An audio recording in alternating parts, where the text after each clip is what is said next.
particulars falls within the provisions of Article 33 of the Constitution, the freedom of expression.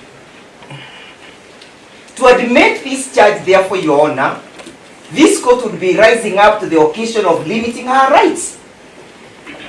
And the limitation of these rights, Your Honor, under Article 24, the court has created a test that it must be justifiable for you to limit.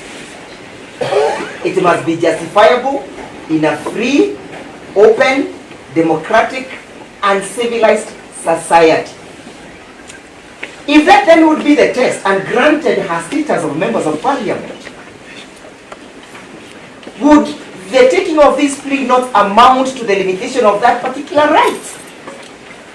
And would that right be a justifiable one in a democratic society? A free society such as this one?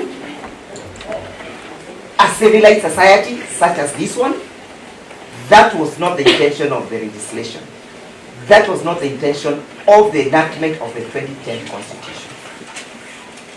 And then even if she were to plead, Your Honor, even if she was to plead that she made these remarks,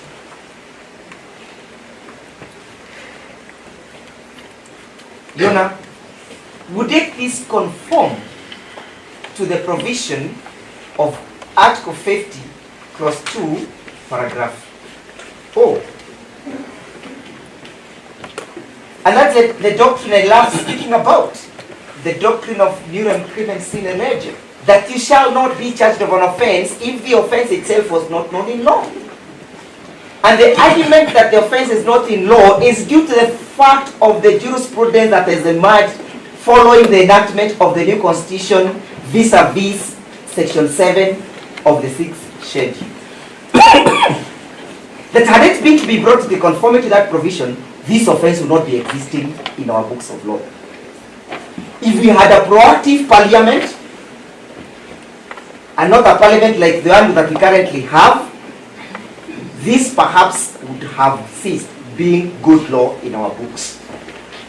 But granted the circumstances that parliament itself has not amended this provision, that parliament is too lazy to bring it into conformity with the provisions of Section 7, are we left helpless? Is it therefore that the DPP has the liberty to charge any other person just because parliament has become negligent? Parliament has refused to legislate? You are called upon by Section 8 to rise up to the occasion in the event there is ineptness on one part of state organs. And besides that, I may invite my learned friend, Mr. Kihara. Article 10 places you on the same pedestal with the parliament. Because this court and parliament is bound by that provision. So where there is ineptness and negligence on the part of parliament, the court of law can rise up. In any case, the application of Section 7 vis-a-vis Section 8 of Section 7 to the 6th schedule vis-a-vis Section 8 of the Magistrates Court Act can only be applied by this court, not parliament. So we invite you, Your Honor, to find that there is no offense that has been disclosed by this particular charge sheet.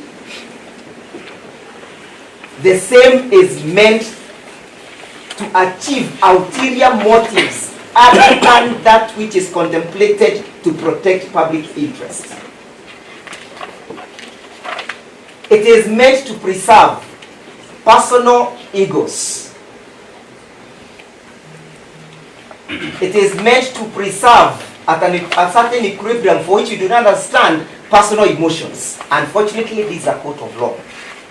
If anyone feels injured by these particular statements, the recourse is not before you. The recourse is not to criminalize utterances that are constitutionally protected. When you retire, you look at Article 19, 20, 21, and 27 of the Constitution. I invite my life friends. Sorry, especially those provisions, the last those articles? Yes, Article 10, Article 19, Article 20, 21, and 27. And finally, Article 33. But also, look at Section 89 of the CPC, when a court can decline to admit a charge. Allow me just to read it as I invite Mr. Kihara. That is Article 90, sorry, Section 98, sub 89, sorry, subsection 4. The magistrate, upon receiving a complaint or where an accused person who has been arrested without a warrant is brought before him, shall, subject to the provisions of subsection 5, draw up or cause to be drawn up, and shall sign a formal charge containing a statement of the offense, with which the accused is charged unless the charge is signed and presented by the police or the ODPP. That has been done. When it is brought before you, Your Honor, then you are supposed to invoke subsection 5. Where the magistrate is of the opinion that a complaint or a formal charge made or presented under this section does not disclose an offense, the magistrate shall make an order refusing to admit the complaint or formal charge, and shall record these reasons for the order. I invite Mr. Kihara. And Your Honor, that is a perfect starting point for me. And I'll be giving you reasons why we should not admit this charge.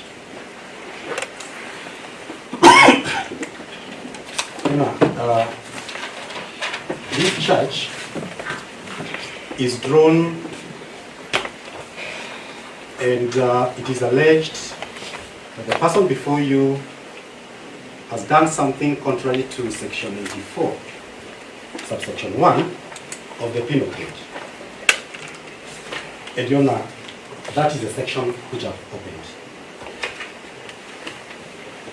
That section, and if I may just read the words that are in the charge sheet, that Jayne Kihara, on 8th day of July 2025, at Nairobi City within Nairobi County, being in a public gathering, uttered the words to read. Now the words are there, the paragraph is there.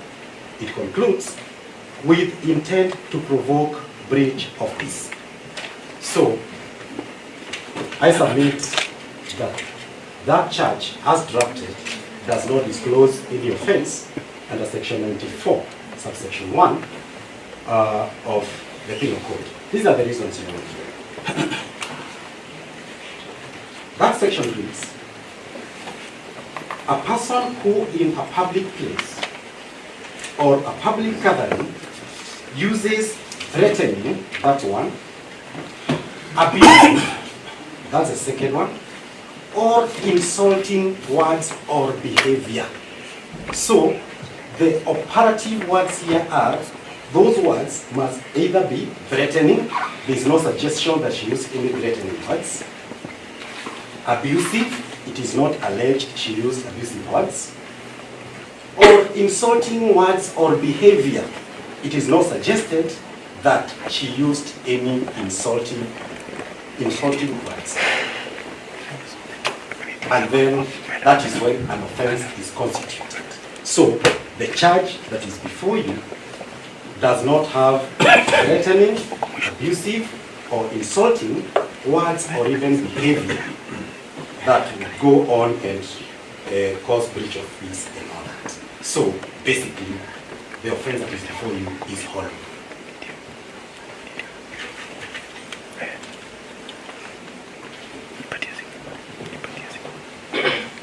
The other part of the section is just saying how minor that offense is just a fine of 5,000 shillings. Can you address the other element? Yes, I'm coming to that.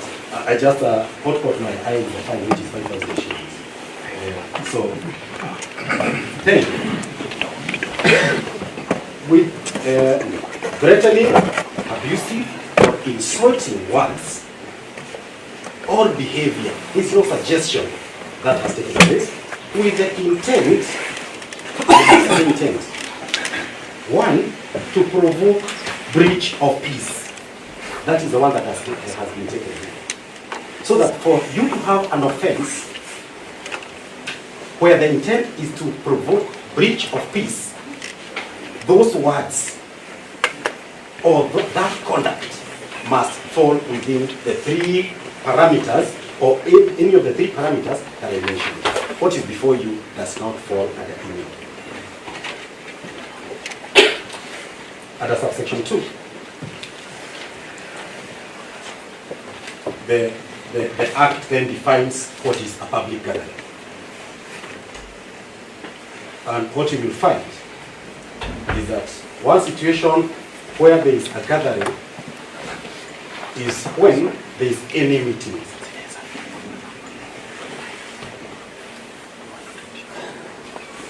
So basically, when a charge reads a public gathering, a prosecutor must take the charge to what kind of a gathering. Is it a meeting? Under paragraph A. Gathering or concourse of 10 or more persons in any public space. So you're not being told, were they 2 people? Were they 1? Were they 3? Because the minimum number is 10 or more. And it must also be in a public place. This charge does not say the public place or any place. We are just being told in Nairobi. All of us in Nairobi.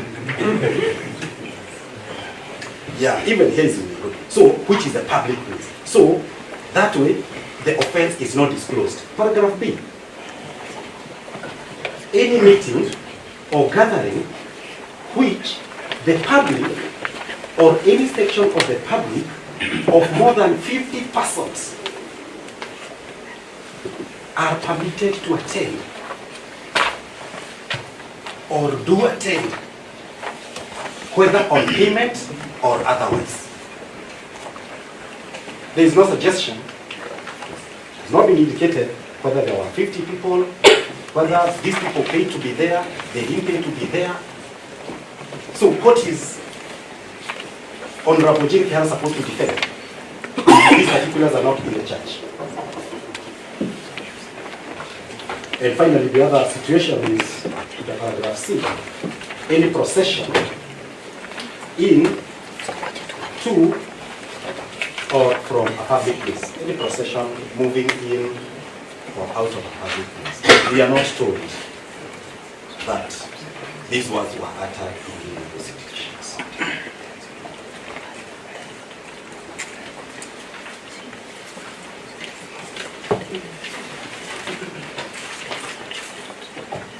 When a charge is brought before you,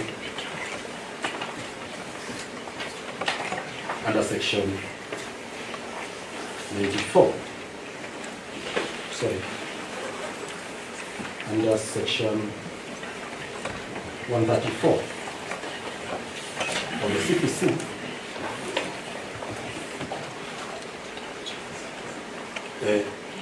one thing that should stand out is the following: that every charge or information shall contain and shall be sufficient if it contains a statement of the specific offense or offenses with which the accused person is charged, together with such particulars as may be necessary for giving a reasonable information as to the nature of the offense charged.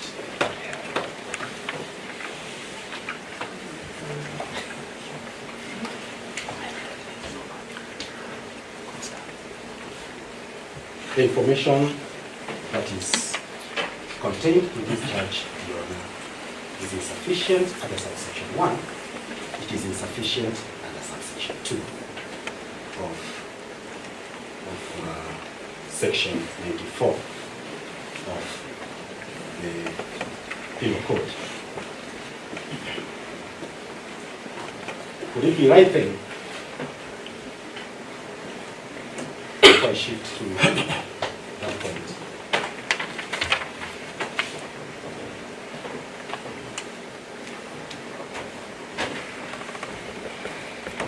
You know, when a charge, and the section which I have just referred to, that is section 194, is indeed the section that implements the provisions of Article 50, sub-Article 2, paragraph B of the Constitution, that provides that every accused person has a right to a fair trial, which includes the right to be informed of the charge with sufficient detail to answer it.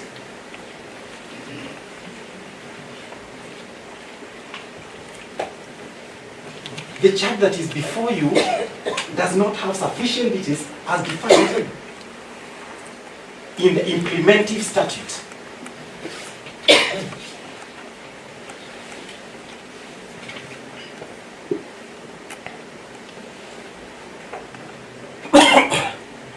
So if she goes ahead and pleads, the judge has brought before you, it will be a violation of Article 50, so Article 2, paragraph.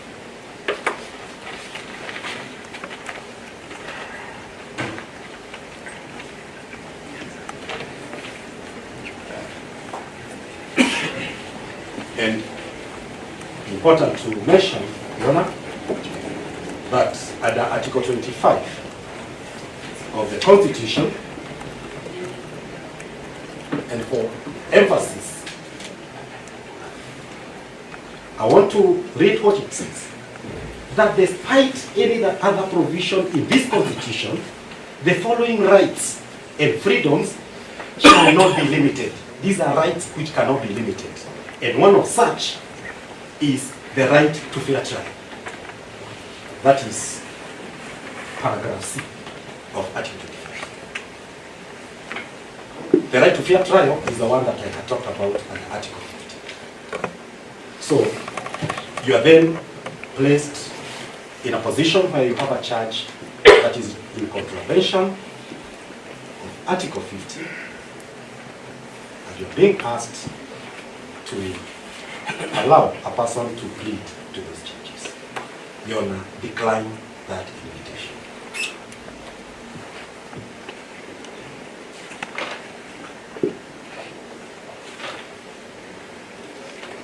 And Your Honor, I do not want to talk much, because before we came here, we were before you again in another matter with the same prosecution team and Mr. Mageto for Honorable Bongori. And yesterday we slept very late because we were at the DCA headquarters to deal with an issue of Honorable Mekuchi. And now, the other day, yesterday, we were dealing with Jayne Kihara. And no. So that, Your Honor, I do not want to tire you, because you're also very stretched. But the context of that is that there is a pattern, and this court should rise to the occasion and see what is happening and uphold the Constitution. And that will be done. And I invite my other friend, our chairman, Mr. Mbogo Wanjohi, to make something. No, that is not the introduction they give to our chairman. This is our chairman of Game Award, which is an organization of about 6,000 lawyers. So you cannot just give such an introduction, please. Thank you. Well, it's another thing to you're the chair. Let us get. We have an association which has about 8,000 lawyers practicing in Kenya, others in Kenya. It's called Game Award Association. Very many lawyers. What he's not telling you is that he has now incorporated our cousins from Mount Kenya South. Thank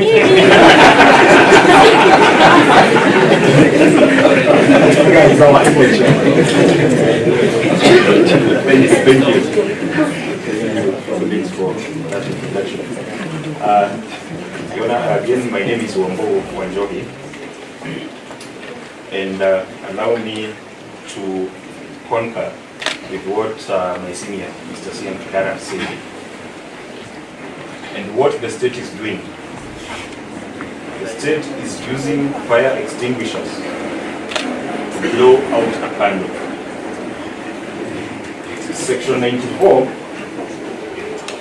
was meant for brawls in bars and fistfights in funerals. That is the purpose of Section 94, the Penal Code. But, Your Honor, let me go into why these charges before you are effective. Number one, Your Honor, there is no clear offensive conduct that has been identified. Section 94 says the charge itself is offensive conduct conducive to breach of peace, contrary to Section 94 of the Penal Code. Whether the charge does not specify what part of the charge was actually offensive. And a simple reading of these particulars. I will just cherry pick some. I would say I want to talk about Naivasha because I know the goons were transported in NYS bus. How is that offensive? I want to tell the president, this is not about the young people who you went around promising heaven and what you are digging deep so that they go under. It will not happen. How is that offensive? Number two, if the president has been mentioned in this particular charge sheet, he is not among the witnesses.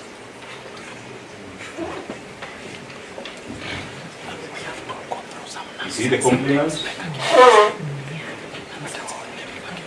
Second, Your Honor, the use of vague words like offensive conduct without defining how and why it was offensive makes the charge overly broad and ambiguous. Secondly, Your Honor, no particulars of breach or threat to peace has been disclosed. The charge alleges intent to provoke breach of peace, but fails to state the following things. What disturbance followed, if any? Who was provoked? What specific act of violence or disorder was caused or threatened?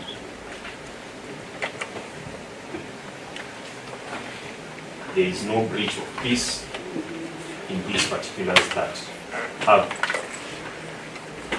that accompany this charge. Third, Your Honor, we submit that speech alone is not automatically conduct. Section 94 is meant to criminalize conduct. It is clear. Offensive conduct conducive to breaches of peace. It does not criminalize opinions and political expressions.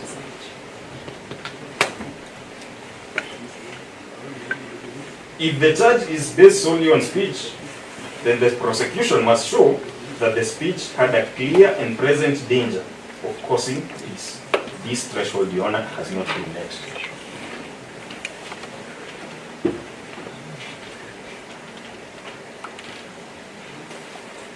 Fourth, Your Honor, we submit that no menswear is alleged, save for with intent to provoke breach of peace.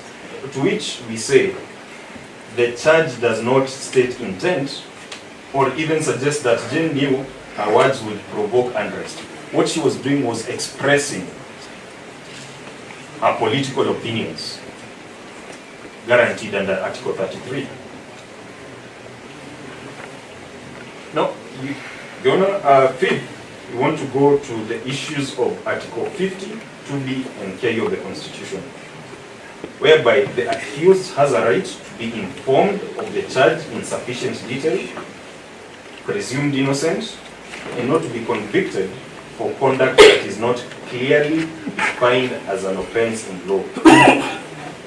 Your Honor, this charge is too vague and imprecise to meet these standards. Sixth, Your Honor, there is no link between the words and the alleged offense. Even if this speech was quoted in full, it shows no incitement to violence. Actually, she's even giving her condolences. As I condole with the bereaved, quote, and I also empathize with those whose properties were destroyed. So this speech does not show any incitement to violence or encouragement of disorderly conduct. Condolences, criticism of police, political frustration, how is that a criminal act, Your Honor? And if that was the case, I believe half of Parliament would be in committee.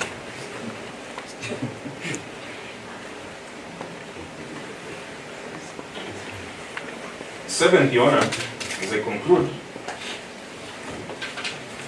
this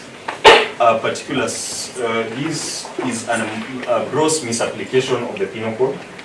As I indicated, this provision is for brawls in bars and fistfights in funerals, and should not be used as a tool to criminalize free speech, however loud or uncomfortable it is.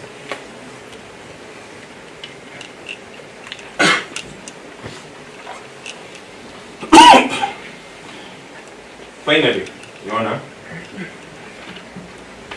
submit that even if all these alleged facts were true, they will still not amount to breach of peace under Section 94.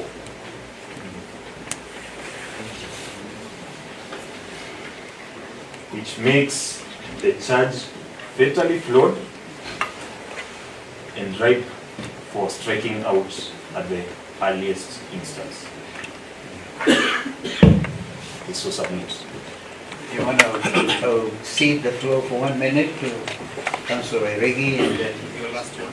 yeah, last one. Then I probably just wrap it up in a minute. Even though the agreement was that it was 2, I know this is mathematics, and I know it was 2 after council, and that is the third. So but we have no objection. Thank you. Just mathematics. Thank you. Mr. Wairegi. Yes, sir. So 1 minute here. Yes, 1 minute. I wish to address you on an issue that has not been addressed by my colleagues at senior, as to what should happen in the intervening period when you retire to render a decision on the validity of the charge before you. Your Honor, the charge, as rightly put, is one under Section 94(1), a misdemeanor. And in light of the provisions of Article number 49(2), a violation is ensuing at the moment, in that our client is in custody.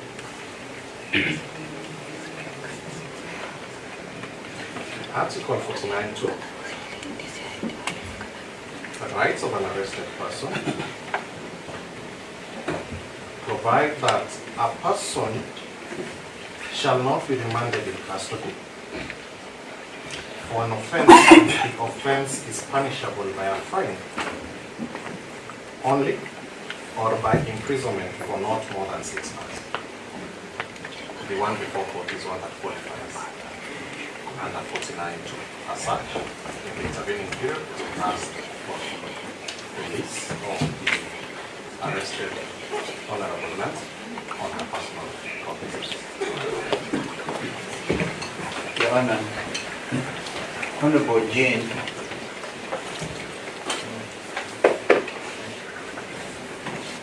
was apprehended in Naivasha in her constituency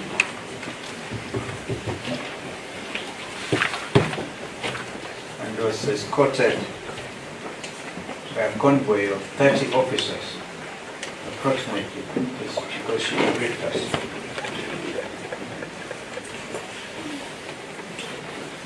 Two Land Cruisers, Your Honor, and the famous Subarus.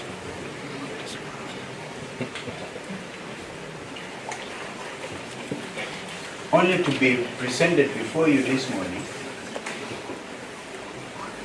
be charged with a misdemeanor. I believe it's on Saturday? Yesterday on a lunch hour.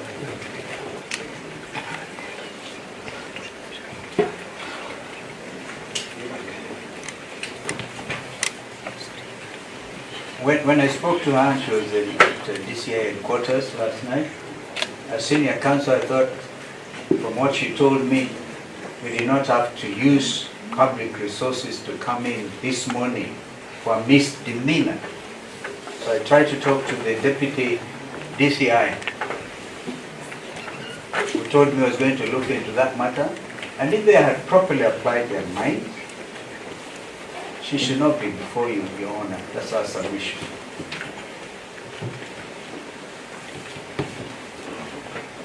Finally, Your Honor, I want to refer you to the provisions of Article 2 of our Constitution, which of course declares that this Constitution is the supreme law of the Republic and binds all persons and all state organs at both levels of government